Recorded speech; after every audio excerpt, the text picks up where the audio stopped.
Boa noite, pessoal. Vamos aí para mais uma live com o nosso amigo Luciano Zandoná.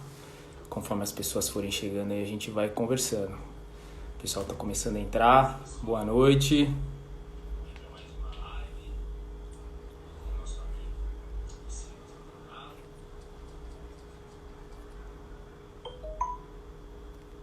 Deixa eu só baixar o som aqui. Aí, o pessoal está entrando. Sejam bem-vindos. Boa noite.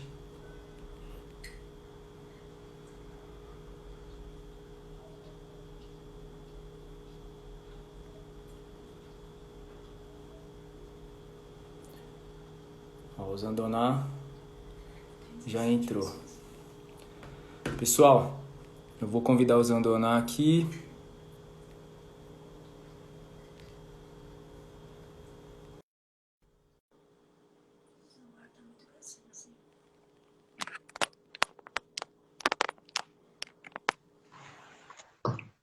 E aí, Fala, Luciano. E aí, beleza? Boa beleza? noite. Boa Boa noite. noite. Pessoal, Tudo deixa eu bem? só... Graças a Deus, tudo bem. Deixa eu só dar um recadinho aqui, ó. Eu vou tirar os comentários para o Luciano aparecer melhor, tá? E conforme vocês forem tendo dúvidas, por favor, coloquem na caixinha com a interrogação aí e a gente vai respondendo no final. O Luciano vai responder as perguntas aí, ok? Bom, primeiramente gostaria de dar boa noite a todos que já estão aí na live. Gostaria de agradecer primeiramente ao Luciano por ter aceitado aí participar de mais uma live aí para a gente aprender mais sobre meio ambiente, sobre espécies vegetais, né? Para quem não conhece o Luciano, ele vai se apresentar, mas ele é um amigo meu também. Nós trabalhamos juntos no Instituto Florestal, trabalhamos juntos também na Prefeitura de Guarulhos, né? E aí agora ele vai bater um papo com vocês aí, beleza? Então, Lu, acho que seria legal você se apresentar, contar um pouco da sua história, como que você chegou aonde você está e também falar um pouco de qual o projeto que você hoje trabalha, né?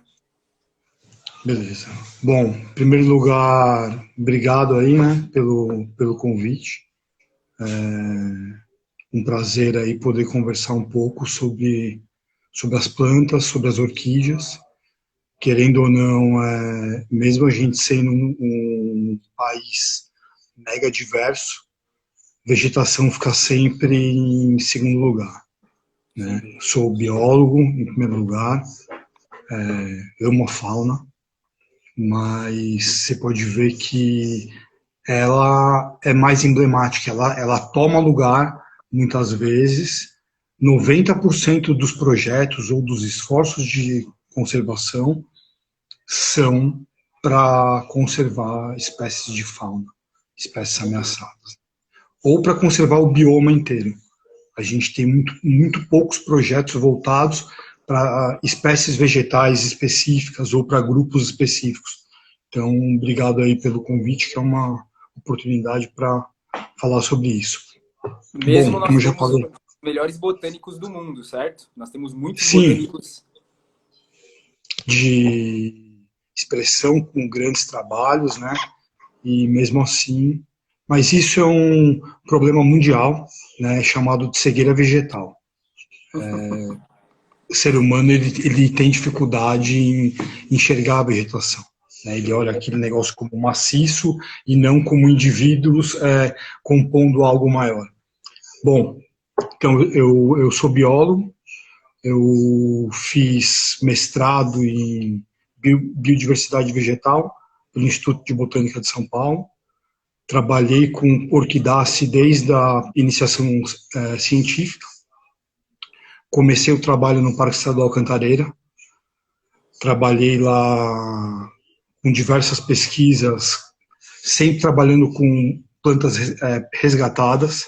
A gente nunca coletou indivíduos de árvores em pé. Como era dentro de uma unidade de conservação, nós estabelecemos uma metodologia não invasiva.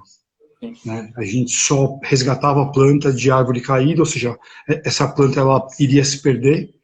Então a gente resgatava, relocava e fez nosso inventário desse jeito, desenvolveu esse método e vem aplicando em outros projetos, em unidades de conservação privadas e públicas também, essa mesma metodologia, porque a hora que você resgata as plantas, ela te permite você montar uma coleção viva, um banco genético, né, um banco de germoplasma vegetal, como é chamado, e a grande maioria realocava no hábitat. Então, você está dando uma nova chance para um organismo que iria entrar em decomposição, voltar para o hábitat e voltar para a cadeia ecológica que ele pertence, né? Atrair polinizadores, formar frutos, gerar sementes, enfim. É por isso que é muito importante que as orquídeas selvagens permaneçam no hábitat. Ah, mas essa história... Ah, mas é só uma plantinha. Primeiro, os indivíduos, eles são únicos, né? Imagina, tem muitos seres humanos, vamos pegar uns aqui, vamos... Enfim, né? Geneticamente, cada Parece um tem a muito. sua característica, por mais que sejam da mesma espécie. Exato, exato. Embora elas possam estar perto, parece sim. Ah, tem muito, mas são indivíduos únicos, né, com atributos genéticos específicos que devem permanecer ali, né? Acho É que só por isso que a fazendo um link gente... com isso aí que você falou, se a gente pegar Sim, um exemplo interessante, que é a respeito dos bugios, que aconteceu da febre amarela, deles terem morrido todos, né? E hoje a gente, sim, geneticamente, talvez tenha perdido uma grande diversidade que a gente tinha dentro da Cantareira, que é o local que mais tinha aquela espécie no Brasil, né? Em termos de densidade, né? sim. É isso aí. Senão você diminui demais e fala, ah, mas eu deixei um ou dois. Um ou dois talvez não seja suficiente para manter a espécie viável ao longo dos anos, né? Sim, sim, sem dúvida. Então, a gente trabalhou desde a iniciação mestrado e antes de eu concluir o meu mestrado, eu fui contratado para ser o gestor do orquidário público de Guarulhos, ainda em construção, e junto com isso estava tendo a obra do Rodoanel Norte.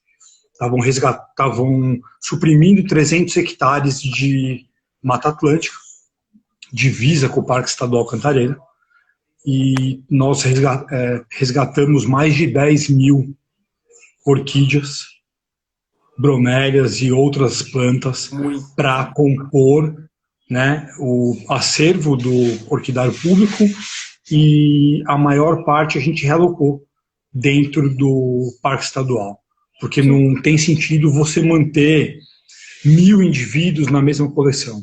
Você mantém alguns indivíduos e o resto você realoca no hábitat em pontos diferentes, você monitora, manter planta selvagem no hábitat é muito melhor, né?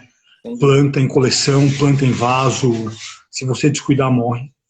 Tá? Planta que está sob cuidado em coleções vivas, coleções de conservação, a irrigação falha, a estufa estoura, toma sol, enfim, né? Corre risco. Então, Sem se dúvida. você tiver como manter numa área protegida, é sempre melhor, né? Até porque o hábitat já tem as características mais próximas, né? Exato, Essa né? questão que você falou de colocar em lugares diferentes, você também vai estar trazendo essa melhoria genética, realocando ela em outros locais também próximos, né?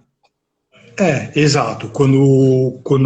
Sempre quando a gente realoca as plantas, a gente pensa em colocar algumas juntas numa mesma árvore, né? Algumas espécies juntas também, mesmo porque envolve esforço, escalar e tal. Lembro quando eu trabalhava realocando, que a gente tinha milhares de plantas para realocar. A gente teve muita ajuda voluntária, vários amigos iam lá, e eles falavam, ó, cada sacola a gente vai colocar 100. Então, cada escalada minha, cada entre galhos que eu conseguia chegar, eu tinha que prender 100 indivíduos numa mesma árvore, né? E com isso, a gente monitorou essas plantas, né? Esse trabalho começou em 2000 eu já fazia pela iniciação, pelo mestrado, relocação dentro do parque, em trilhas, enfim. E aí a gente, como a obra começou, e nós conhecíamos a área, sabia que muita coisa seria perdida, né? Porque Sem dúvida. pouco tempo, muita gente trabalhando e se você pensar em termos úteis, a floresta precisa sair, né? É, Segundo a obra. infelizmente. Então, eles têm que desmontar, mesmo sendo favorável aquilo, tem uma licença ambiental para a obra acontecer e as máquinas entram. Então, ou você pega as plantas ou tchau. Então, a gente trabalhou nisso, montou um banco genético legal dentro do Parque Estadual, in situ.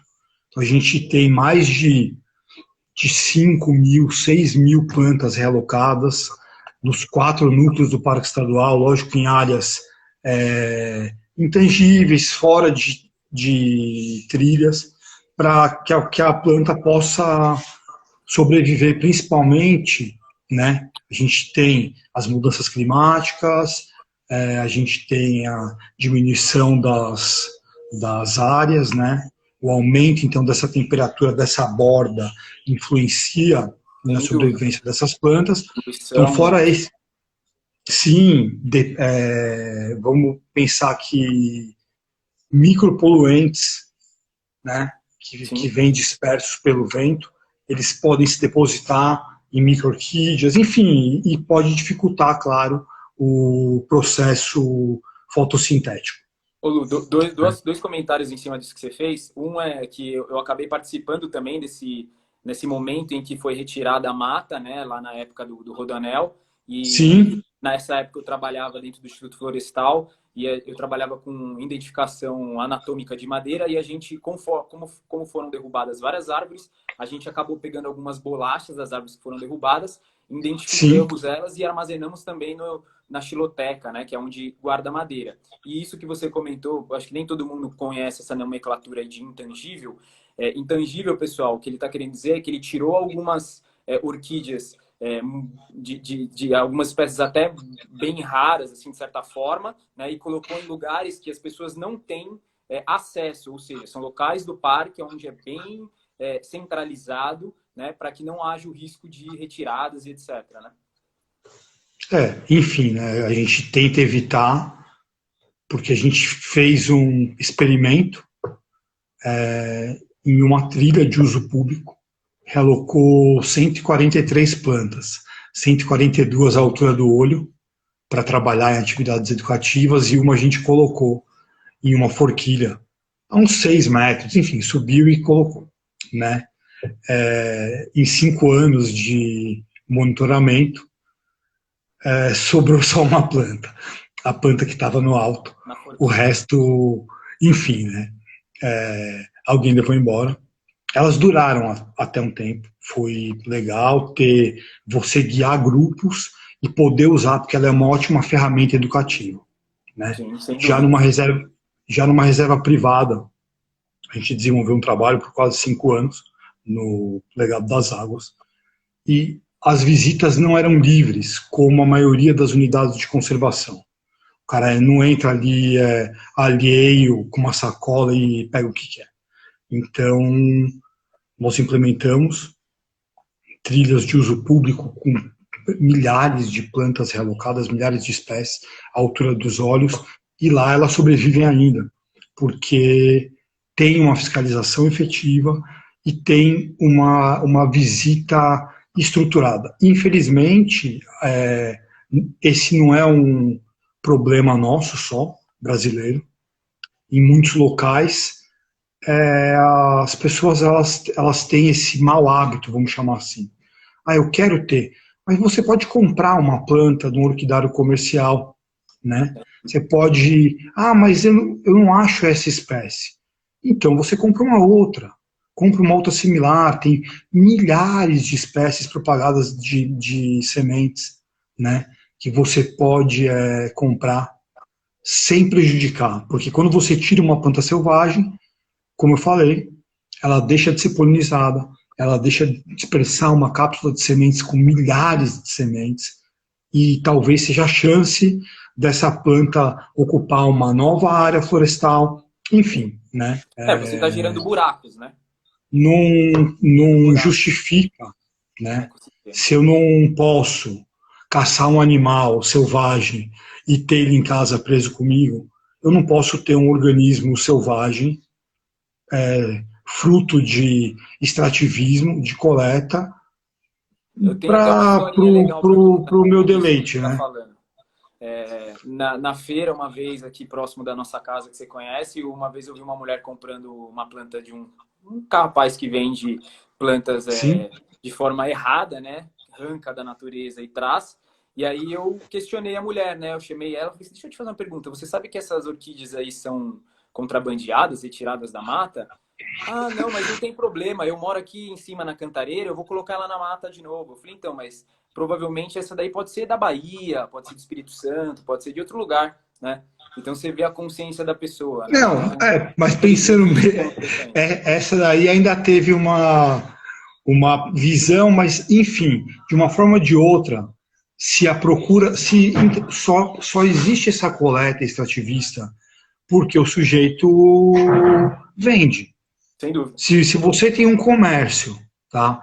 Você vende árvores, por exemplo, ninguém compra. Cara, você vai quebrar. Você vai ter que vender batata, você vai vender tomate, você vai vender outras coisas. Sim. Então, existe sim um comércio extrativista, não só de flora como de fauna, né?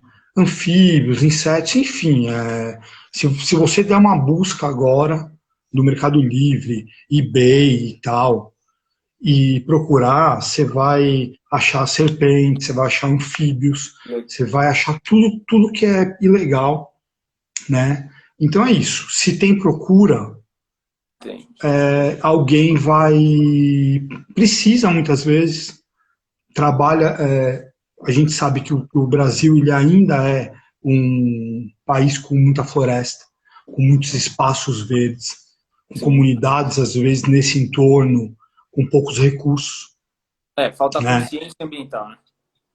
Exato. E faltam, às vezes, também projetos de pesquisa que capacitem, que encampem pessoas, né, extrativistas, para que se tornem colaboradores de orquidários comerciais, que a gente sabe, né, que o ciclo de produção ele é razoavelmente lento, mas a hora que ele está rodando, você tem o lucro garantido se você produzir espécies com qualidade, excelência, com padrão fitossanitário, enfim, você consegue, com documentação, você consegue exportar essas plantas.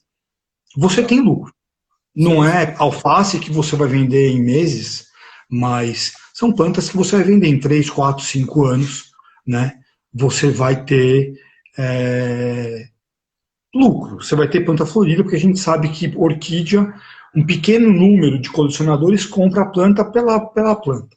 Com flor ou não, ela é um produto. Sim. Mas a grande maioria vai ter a atenção chamada para o vegetal quando florido. É. Né? Então você tem aquela lacuna de, às vezes, algumas semanas, né? Talvez uma semana, dependendo da espécie que você tiver, se a gente estiver falando de uma estenópia, de uma microorquídea, enfim, que você vai chamar a atenção de outras pessoas para a planta. Então, é um período que você tem para vender. Enfim, né? Legal.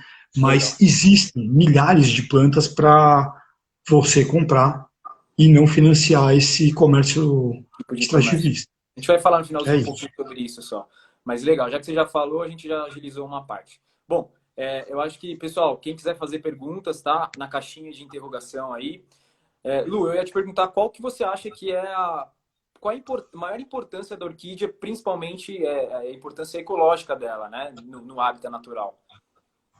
Essa é uma ótima pergunta.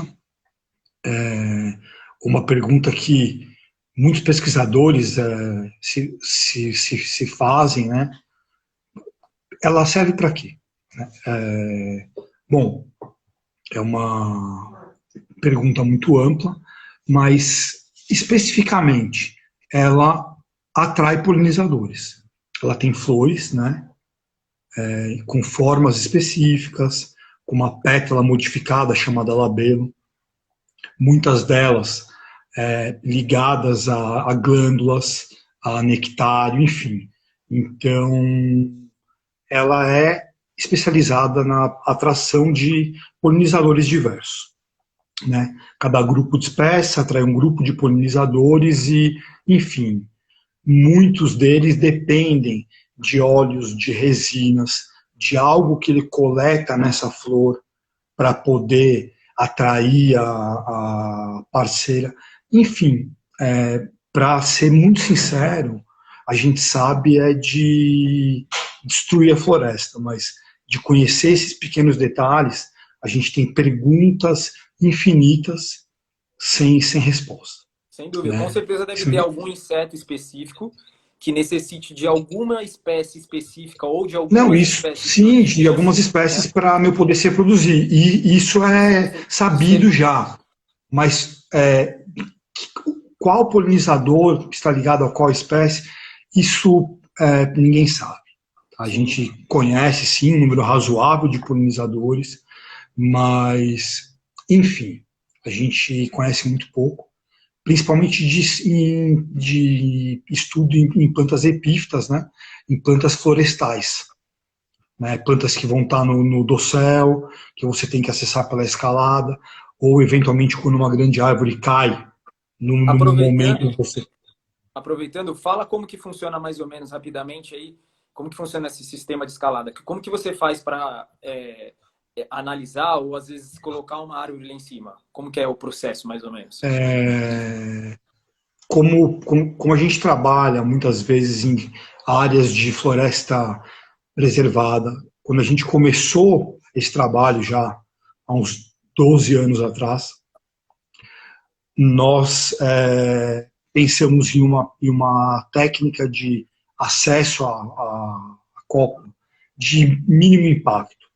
Subir usando espora e cinturão pelo tronco da árvore Sim. foi descartado. Primeiro que você ia destruir todas as epífitas do tronco, né, para conseguir chegar lá em cima. Então, nós usamos uma corda e ascensores manuais. Então, eu busco um galho seguro, lançamos um nylon com chumbinho. É um processo lento ali, artesanal, tenho que laçar 2, 3 galhos para puxar uma cordinha pequena, depois puxar a corda e depois que puxar a corda é fácil. Parece difícil, mas não. Laçar o Um pouco local cansativa a seguro subida, né? Para quem não está para acostumado. eu vai em um dia de trabalho que você sobe, escala, amarra, subir vai em 5 grandes árvores, acaba sendo isso. Você gasta o dia, porque laçar, ancorar, testar, sobe, amarra, enfim, né? É esse Para quem processo. quiser ver um pouquinho mais dessas suas imagens, o Luciano também bate fotos, né? Ele é fotógrafo também, então o pessoal pode entrar aí no Zandoná Conservação, né? Para vocês terem uma ideia das fotos, das imagens, como são bonitas. Ah, beleza, legal. Lu, Sim. desculpa, continua aí, continua. Eu ia te Não, não, interromper. meu, é isso. Não, não. É isso. E a outra forma de coleta que você tem são das árvores que já caíram, certo? Das árvores caídas, que foi esse método, foi o primeiro que a gente desenvolveu aqui dentro do Parque Estadual Cantareira, que era porque tem toda uma leis ambientais que te restringem você coletar o indivíduo. Ah, mas é uma orquídea, é um indivíduo inteiro. Quando você faz uma coleta de sementes florestais, você vai coletar sementes de um cedro, de uma canjerana, enfim, você vai lá com o seu podão, você coletou um fragmento de um indivíduo. Justamente. Então, projetos de pesquisa que lidam com fragmentos de indivíduos são mais fáceis de passar. Não, vamos falar uma coisa engraçada aqui, ó. O meu TCC na faculdade foi com fezes de bugio. Eu precisava de autorização para coletar. Mas é claro, você está coletando sementes dentro de uma unidade de conservação, Justamente, justamente. né? Então, aí, o que a gente pensou, né? A gente tem no plano de manejo do parque, tem um capítulo que é pesquisa e manejo. Então, integrar sua pesquisa científica, né? A gente sabe que a pesquisa ela é Importante. desvalorizada muitas vezes porque ninguém sabe o que o pesquisador faz de fato, né? Nem os próprios pesquisadores sabem o que os outros colegas fazem. Ah, ele faz isso, mas meu, você sabe de fato que o sujeito faz ali? Ah, ele anda no mato, enfim, né? Fica muito vago o negócio, aí na hora que você precisa defender a importância, ah, cara, é o bicho grilo lá, meu, enfim, Não, né? a gente está vendo o resultado disso, mais ou menos, da falta de entender o que é a pesquisa e a importância dela, no que está acontecendo agora na questão da pandemia, né? A gente está vendo isso das pessoas não entenderem qual a Sim, de importância da não pesquisa. quererem aceitar os fatos científicos, mas, enfim, é, a gente andava pelo parque recolhendo as plantas caídas, que era o método não invasivo. Ou seja, a árvore caiu pelo processo de sucessão florestal, o banco de sementes, pela queda da árvore e a luz solar já pegando, ele vai startar. Então, a gente tem foto de drone acompanhando isso, da árvore recém-caída. Um ano depois, 2 anos, a árvore sumiu. E nós sempre deixamos algumas orquídeas no começo para saber como a planta se comportava. Legal. Enquanto a árvore não encostou no solo e a outra vegetação não engoliu ela continuava até um ano.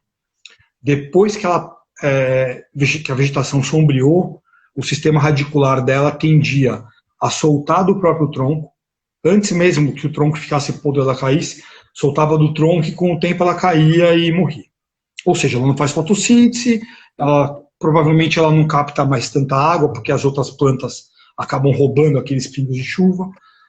Enfim, ela é Parte prejudicada, importante. então a gente justificou coletar indivíduos resgatando. Os Legal, legal. pesquisadores, o conselho de ética, enfim, inclusive o Fred, falava, mas você tem que ter uma boa justificativa para transportar um indivíduo. Né? O pessoal, é Válido. só um. E aí, enfim, a gente conseguiu com isso, né? Resgatando as plantas, e é um volume muito grande numa única árvore. Então a gente montou um pequeno viveiro de educação ambiental, até para estocar as plantas e triar, que depois acabou servindo de base também para algumas plantas resgatadas que a gente triou do Rodoanel, e elas eram realocadas, inclusive com estudantes. A gente recebeu visitantes, recebemos mães, enfim, diversas atividades com inúmeros visitantes, mostrando que as pessoas elas são interessadas. Basta a gente saber utilizar ela como ferramenta educativa. Eu acho que legal lembrar, para quem não conhece ainda, parte dessas plantas resgatadas na época do Rodoanel, na Cantareira, estão lá no Orquidário de Guarulhos, no Bosque No Maia. Bosque Maia, Né? Para mas quem não conhece. tá fechado por conta da pandemia. Ah, sim, sim. Quando voltar, mas o pessoal pode ir lá conhecer. Grande parte daquilo foi o Luciano que fez, né? Toda a estrutura, o projeto, a ideia, né? Então, o pessoal pode ir lá conhecer quando voltar ao normal aí a situação de visitas, né? Acho que é bem legal falar isso. Você acabou falando, começou falando um pouquinho sobre pesquisa, né? E que infelizmente nós não temos uma valorização tão grande aqui no Brasil, mas dentro de orquídeas. Aqui, vamos supor, no Brasil, tem você, quem mais? Você pode me dizer alguma coisa Não, mais tem sim, eu poderia dizer que tem centenas de pesquisadores, né, que trabalham com a família orquidácea, Ah, legal. no Brasil talvez, mas a grande maioria são estudos taxonômicos, né? O Brasil ele Muito forte. avançou muito nos últimos anos com estudos filogenéticos, né? Aliados a taxonomia, então, estudos moleculares de DNA, mudaram muitas espécies de nome, de gênero. O pessoal reclama, não, mas mudou, a culpa é do taxonomista. Não, a culpa não é do taxonomista. Ele apenas usou ferramentas melhores para colocar as plantas em grupos específicos. Só para as pessoas que não sabem o que é taxonomia, pessoal, é quando a gente... taxon é um grupo, né? Então a gente coloca uma planta dentro de um grupo, ou seja, a gente cria uma espécie para aquele indivíduo, né? Então por isso que existem vários nomes científicos. Os nomes científicos são em latim, porque é uma língua morta, então não há mudanças. Mas o pessoal que não conhece entender, né? Sim. Pode continuar. Não, mas é isso, entendeu?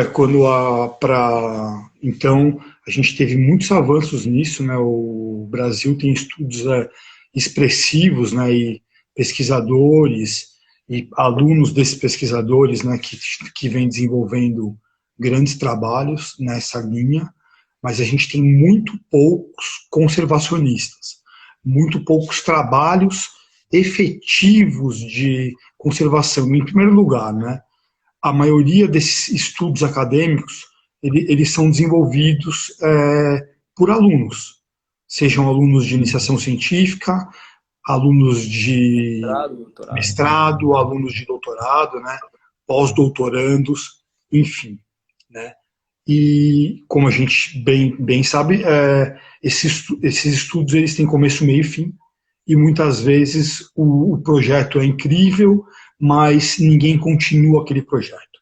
Então, o que eu acho que falta é uma iniciativa efetiva e perpétua de qualquer instituição de pesquisa e ensino com programas de conservação, onde alunos entram e saem e projetos continuam. As espécies continuam sendo propagadas, esses projetos continuam girando, porque projetos de conservação com orquídeas levam tempo, né? Até você gerar um fruto, às vezes é um ano, até você semear as plantinhas, né, in vitro e tê-las em uma bandeja para aclimatar, vai mais outro ano, às vezes um pouco mais, aí vai mais um ano ou 2 ou 3, até a planta estar grande, florida e adulta, apta a formar uma cápsula. Então, geralmente ninguém tem esse recurso para levar esses projetos a longo prazo. Sim. Né?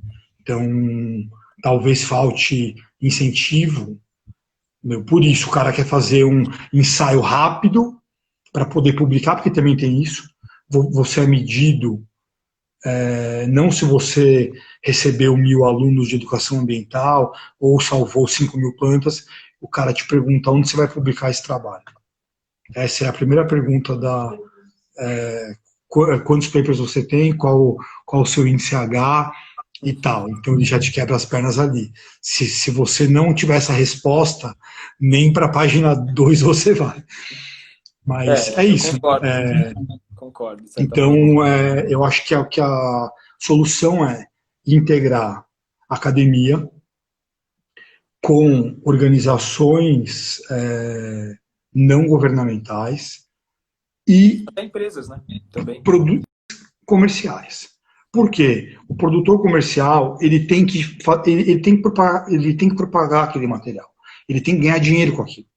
Ele não é o instituto de pesquisa que a verba acaba e ele tem Mas germinador. Pode trabalhar perfeitamente em conjunção. Sim. Pode trabalhar perfeitamente dessa forma, né? Sim, você faz o experimento e o próprio material que você produz, que o instituto ele não vai ter o espaço para o ex vitro. Enquanto está em frasquinho ali, bonito. A hora que aquilo se transforma em bandeja de 120 e poucas células, e aquilo ocupa metros quadrados. Não, ele não tem verba, isso custa pessoas, custa tempo, custa dinheiro. Então, ele pode repassar para produtores comerciais, em convênios, enfim. Né? A gente precisa também de políticas públicas que cobrem isso, né? Porque aí você não tem como sair. Você tem que fazer e ponto final. Porque nós somos o o terceiro país, né, em número de orquidáceas, né? A gente perde só para o Equador e Colômbia. Então eu vejo que a gente tem muito poucas ainda das nossas espécies produzidas in vitro. Sim, sim. Espécies que podem se tornar menos raras, que podem povoar praças, que podem povoar parques. Você educa o sujeito, ele arrancar uma, você põe outra. Você coloca em outro lugar, entendeu? Até que Não, e a aquilo se partir do torne momento que comum. isso for liberado para o público comprar também, você diminui o contrabando, né? Você quebra Sim, você diminui a raiz. meu ideia é essa. Você vende plantas cultivadas a um preço meu justo. Uma orquídea cultivada hoje custa 20, 25, 30. A não ser que você vai comprar uma planta melhorada. Existem sim plantas de 5 mil, 10 mil reais, é lógico que tem. Mas se você quer uma planta com DNA selvagem, que é o quê? Uma planta que teve uma matriz coletada e tem frutos produzidos e semeados in vitro, Sim. né? Você consegue comprar plantas aí por um preço justo de mercado, 25, 30 reais você compra. Só para o pessoal ter uma Não ideia da justifica. importância do seu projeto na Cantareira, que eu não queria que isso ficasse sem, senão eu vou esquecer de te perguntar. Quantas espécies existiam diagnosticadas para Cantareira e quantas você conseguiu descobrir? Para falar a verdade, na época, né, nunca havia sido feito um estudo específico, né, em orquidácea. A gente começou com o trabalho em 2008, 2009. Existiam, pelo plano de manejo, 7 espécies, né? Nós achamos, oficialmente, a gente publicou em 2015, né? A gente andou de 2008 a 2015 com 2 ou 3 projetos alternando. A gente publicou 159. Hoje a Cantareira é o maior hotspot, né? Você imagina, é um município, é uma cidade, uma região metropolitana, né? E a gente ainda hoje tem mais outras documentadas, já estamos em quase 170 espécies. Só para o pessoal entender, Lu, acho que é legal explicar para eles por que não tinha sido feito isso, né? Justamente que é o que você falou. O trabalho é um processo muito lento, trabalhoso, né? Você tem que subir nas árvores, a maioria delas para você conseguir saber, sem retirar a planta para levar para um herbário e deixar lá. Então, o que acontece? Quando as pessoas fazem levantamento normalmente florístico, que a gente chama, andando em trilhas abertas, certo? E aí a gente vai fazendo a identificação de árvores, normalmente, arbustos, né, e plantas herbáceas. As orquídeas acabam ficando mais com aquelas que a gente consegue enxergar, né, próximo ao olho ali. Por isso, né, justamente essa grande diferença de quantidade que você encontrou. Não, e assim, você vai. E o número ele foi alto porque o número de dias de campo foi muito alto. Com certeza. Tá? Nós fazíamos caminhadas de 10 a Bastante. 15 a Bastante. 18 quilômetros, né? Fora de trilhas. A gente usava as trilhas só como eixo principal e cruzava em áreas, né, inacessíveis, usando o mapa do plano de manejo, fotos que foram feitas de sobrevoo. Eu tive a sorte de fazer sobrevoos pelo Rodoanel, como eu conhecia a área, né? Você vai só para a gente ver, eu tenho os pontos da área para a gente ver se é viável. Eu já aproveitei e já fui com o GPS fazendo o trabalho que eu precisava e marcando pontos que eu precisava visitar. Falei, quando eu vi aquela área de floresta intangível, com os brócolis ali, aquelas árvores gigantescas entrelaçadas, falava, preciso vir aqui. Porque a ideia era árvore gigante, dossel preservado, tem galhos caídos em volta, você vai encontrar alguma coisa. A gente usou binóculo, usamos umas câmeras fotográficas, uma compacta, super zoom. Essas que tem zoom ótico na época, eu acho que a que mais tinha 26 vezes de zoom ótico. Mas, enfim, como a gente andava muito, você carrega menos peso e você conseguia olhar o dossel sem ter que escalar, né? Como é que a gente selecionava que árvore subir? Uma que fosse realmente interessante, que você olha e fala, eu quero saber, ou que eu já tenha visto alguma coisa, porque a gente tentou documentar, né? Tanto na Cantareira quanto o Legado, a gente tentou documentar a maioria das plantas no hábito. Então, subia, achava uma posição, puxava equipamento fotográfico, fazia as imagens. A gente acha importante, né? Eu acho que isso foi um condicionamento também que eu aprendi com um grande fotógrafo, com o Candizzani, que ele falava, não tem que fazer a foto da onça aqui no mato. Eu não quero fotografar o bicho preso no zoológico, né? Então, eu escutava aquilo, ele já tinha feito aquela foto incrível, né? Com as armadilhas fotográficas dele. Eu falava, tá bom, então. Você pode fazer ótimas fotos na estufa, com a coleção viva, tá? Você tem autorização para ter aquele vegetal, mas enfim, a planta no habitat tem outra magia, tá? É um animal selvagem, onde uma criatura selvagem, né? Onde ela nasceu, não onde eu estou em cultivo, enfim, né? Então a gente buscou isso, documentar. Tanto que, quando que vocês vão publicar isso? Falar, é um trabalho que nunca fica pronto. Porque aí você acha uma outra planta e faz uma foto melhor Vou te dar uma e vai dica. juntando. Publica uma parte, depois já deixa outra para o E segundo vai vídeo, tá? juntando, né? Porque é isso, porque aí você fala, você olha uma foto de 5 anos atrás, fala, ela era boa, mas aí agora você olha e fala, não, eu posso melhorar isso. Enfim, mas é bom por isso, porque é um trabalho que a gente pensa que nunca acaba, né? As plantas são difíceis de encontrar, né? Elas são bioindicadoras de florestas primitivas. Isso foi uma coisa legal que nós colocamos, que nós publicamos. Ou seja, para o pessoal entender, quanto mais orquídea eu tenho nessa floresta, mais preservada essa floresta. Mais preservada, sem dúvida.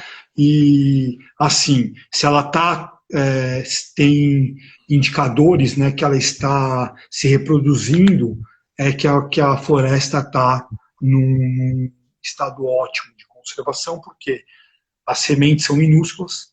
Sim. E elas precisam se associar a um fungo, né? Associação chamada micorriza, porque a semente ela não tem reservas ali nutricionais, né, para germinar e virar plântula. Então, o fungo colabora para que isso aconteça, para que essa semente germine. Então, se eu não tiver micorriza, eu posso até ter a planta, eu posso até ter o beija-flor, ou a abelha, ou a borboleta, enfim, o bicho que forme a cápsula. A semente ela vai ser dispersa e só as que tiverem em contato com o fungo é que vão germinar. Por isso que é muito importante a gente ter, né, hábitats preservados. Você falou de grandes botânicos brasileiros, Frederico Reni foi um dos grandes botânicos, né, fundador do Jardim Botânico, do Instituto de Botânica de São Paulo. Ele já falava na década de 20 e 30 que a melhor forma de se conservar uma espécie é mantendo o hábitat intocado. Né? O que era óbvio para ele, falavam que ele era maluco na época dele, não, visionário, que é isso, né? Hoje em dia, se você falar, dependendo, o pessoal fala que você é louco, mas é a única forma. A gente consegue replantar florestas, mas e refazer todo o ciclo, o microambiente, né? Enfim, eu acho que é possível, mas em 5 encarnações ou 10 nossas, talvez a gente vá ver isso acontecer de fato, entendeu? Porque leva tempo. Mas eu acho que assim, já temos pessoas que estão pensando nisso. Vamos supor, a gente tem o Cardim, tem o Nick, tem pessoas que já estão trazendo a questão das árvores, né? Da gente trazer as nossas árvores nativas. Você está Sim, aí colocando essa questão da importância das orquídeas nativas e nada impede da gente começar a trabalhar também com elas dentro da introdução desses novos hábitats que forem sendo criados dentro das cidades, certo? sim, isso é um desafio, Ó, né?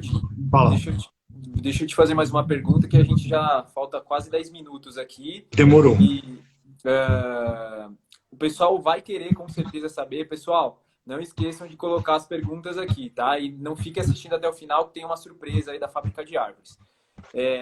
O que você pode dar de dica a respeito de cultivo de orquídea? Quais são, assim, dicas simples para que as pessoas não deixem morrer em casa, né?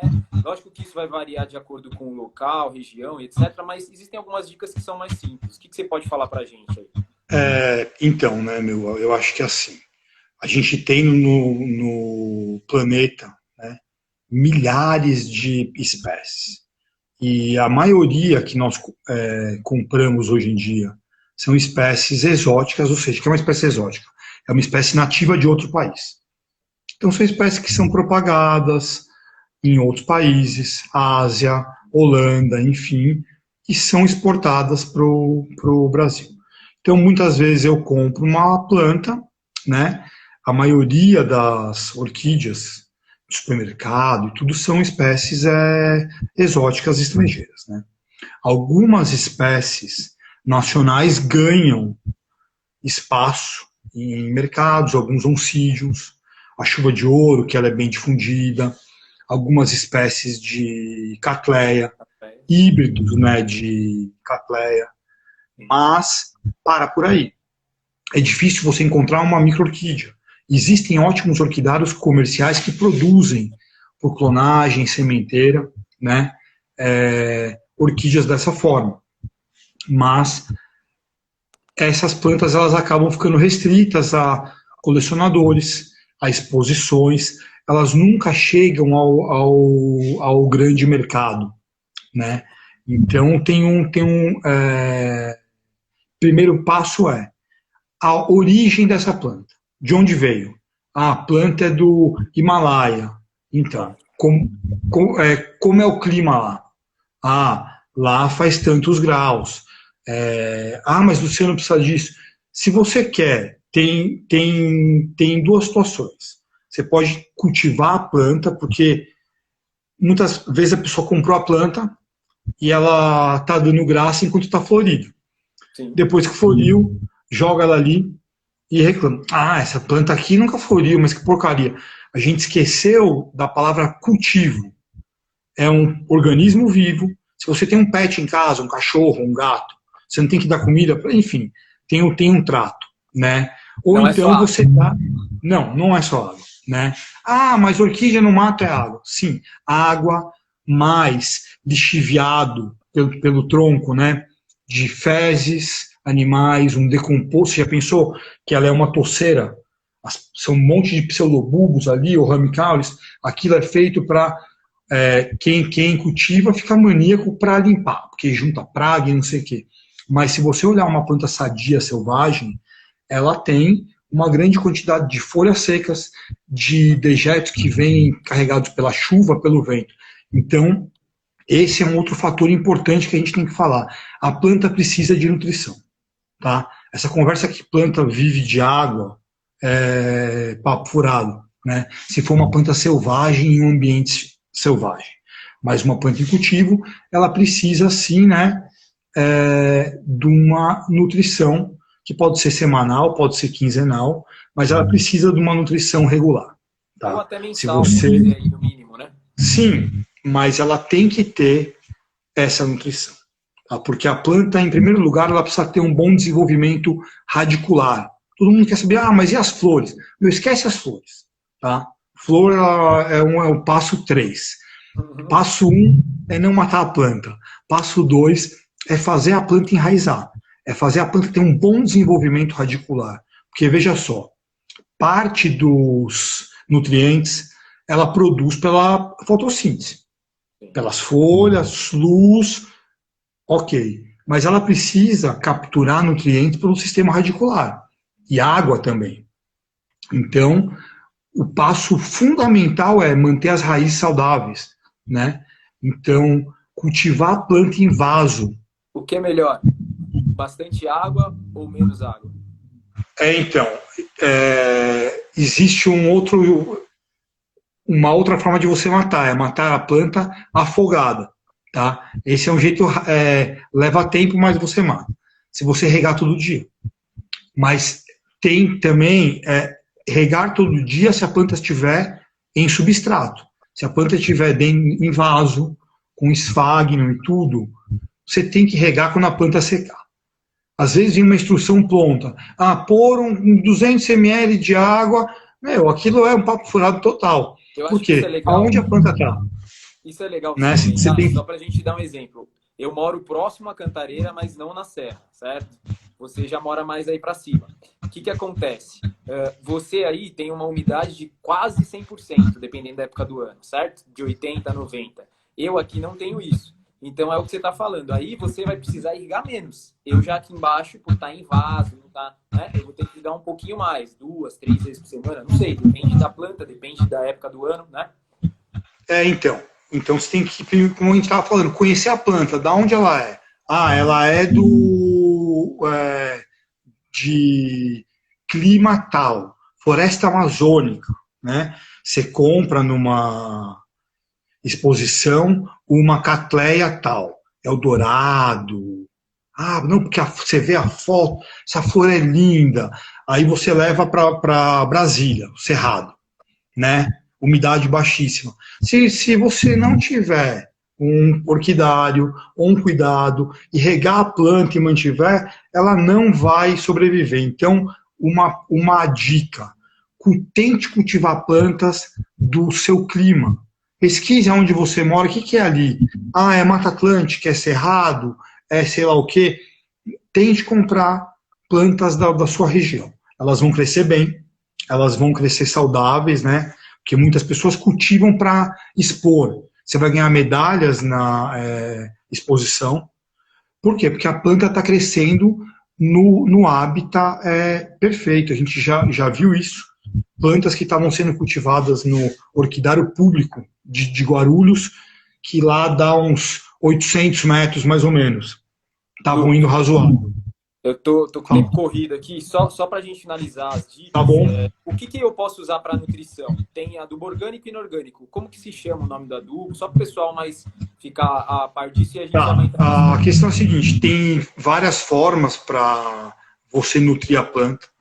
Tá? Você pode usar um adubo foliar, né, balanceado. O que é balanceado? Você vai ver lá: nitrogênio, fósforo, potássio, NPK. Tente comprar com os números iguais, tá? Porque aí você não erra de jeito nenhum, que é um adubo que a gente chama de manutenção. Mas você pode comprar um que se chama liberação lenta, um adubo ótimo, tá? Osmocote, tem outras marcas. Mas lembre-se, você não pode superadubar a planta, você não pode jogar adubo em cima da sua planta. Tá? Você tem que colocar um adubo diluído ou pouco adubo longe. É o sistema radicular que precisa, não é a folha.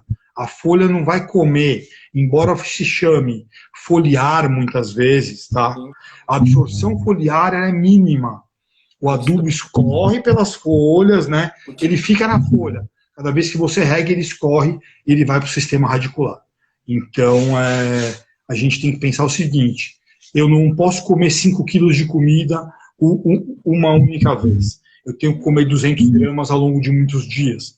Então, eu tenho que pensar nisso. É nutrição regular, né? Iluminação, ventilação, mesmo que se você cultiva em apartamento, você tem que ter uma janela aberta, tem que ter alguma coisa, você não pode manter a planta lacrada, porque mesmo ela sendo domesticada, né, e cultivada dentro de casa, ela precisa ter, para que você tenha sucesso e plantas bonitas.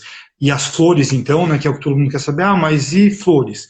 Se você tem folhas saudáveis, raízes saudáveis, você vai ter muitas flores, certamente. Com certeza. Né? Então, nutrida te segredo responde da melhor básico é forma. esse. Exato. Né? e água na medida certa e nutrição. Deixa Você eu te fazer uma precisa. pergunta. Você se importaria da gente fazer mais 10 minutinhos só numa segunda Não, live, só para responder as perguntas? não, de jeito nenhum. Tá, Pode. deixa eu só fazer umas fotos aqui das perguntas aqui, porque senão depois a gente se perde. Aí você inicia, eu entro de novo, não tem problema. Isso, aí o pessoal também entra novamente, porque senão a gente perde e aí...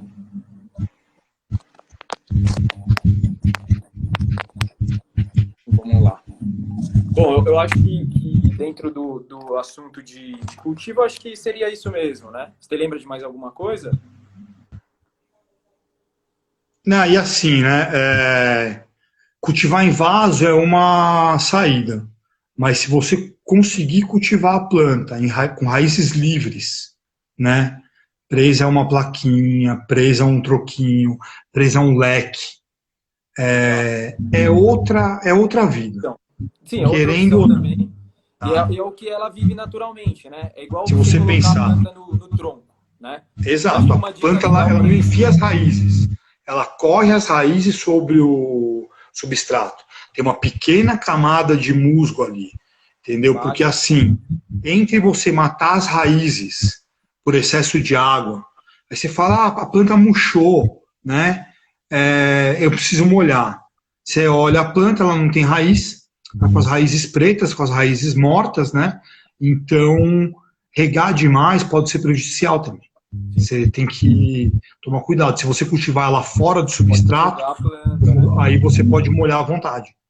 Eu acho que o que você falou aí do esfagno, para as pessoas entenderem, a gente pode colocar uma orquídea direto na árvore? Pode. Só que se a gente estiver falando do lugar igual a Cantareira, que tem uma umidade muito grande, ela vai numa boa, tranquilo. Você mesmo tem algumas orquídeas suas que estão em pedras, não tem substrato, não tem nada.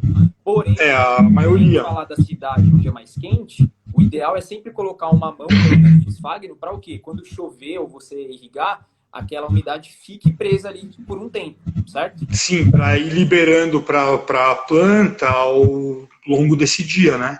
Justamente. Porque às vezes a temperatura aumenta, enfim. Ela precisa mais do que a água, ela precisa de um microclima ali razoável, né? Para sobreviver bem. Lu, ó, vai faltar. Deve estar faltando alguns segundos aqui, não está aparecendo para mim, não sei porquê, mas tudo bem. Pessoal, a gente vai retornar na live em 2 minutinhos. 1 minutinho eu já estou de volta, tá? Então, por favor, até daqui a pouco.